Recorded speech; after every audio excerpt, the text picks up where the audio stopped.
Trump ने पहली बार 2019 में ग्रीनलैंड खरीदने की इच्छा जताई थी, लेकिन इसे मजाक समझा। 2026 में उन्होंने इसे राष्ट्रीय सुरक्षा और संसाधनों के नजरिए से महत्वपूर्ण बताया है।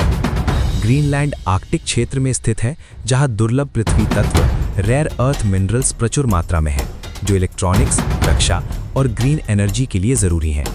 ट्रंप का दावा है कि रूस और चीन की गतिविधियां यहां बढ़ रही हैं, इसलिए अमेरिका को ग्रीनलैंड पर नियंत्रण चाहिए।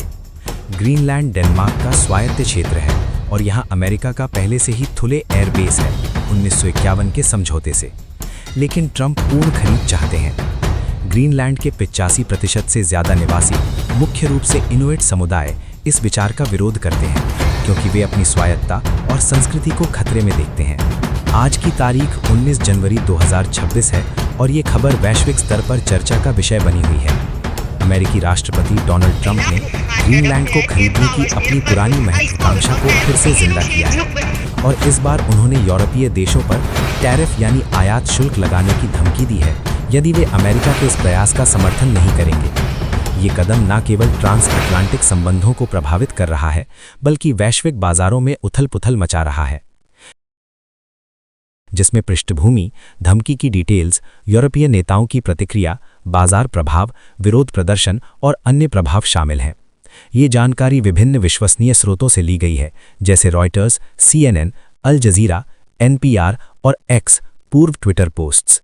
यूरोपीय संघ EU और प्रभावित देशों ने इस धमकी की कड़ी निंदा की है। उन्होंने इसे ब्लैकमेल और खतरनाक नीचे की ओर सर्पिल कहा।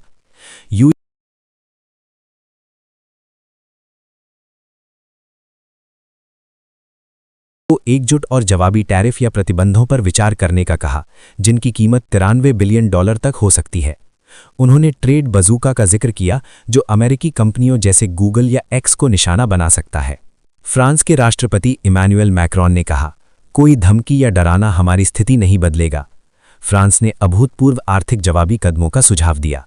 ब्रिटेन के PM कीर स्टारमर ने कहा, सहयोगियों पर टैरिफ लगाना पूरी तरह गलत है। व्यापार युद्ध किसी के हित में नहीं। उन्होंने ट्रंप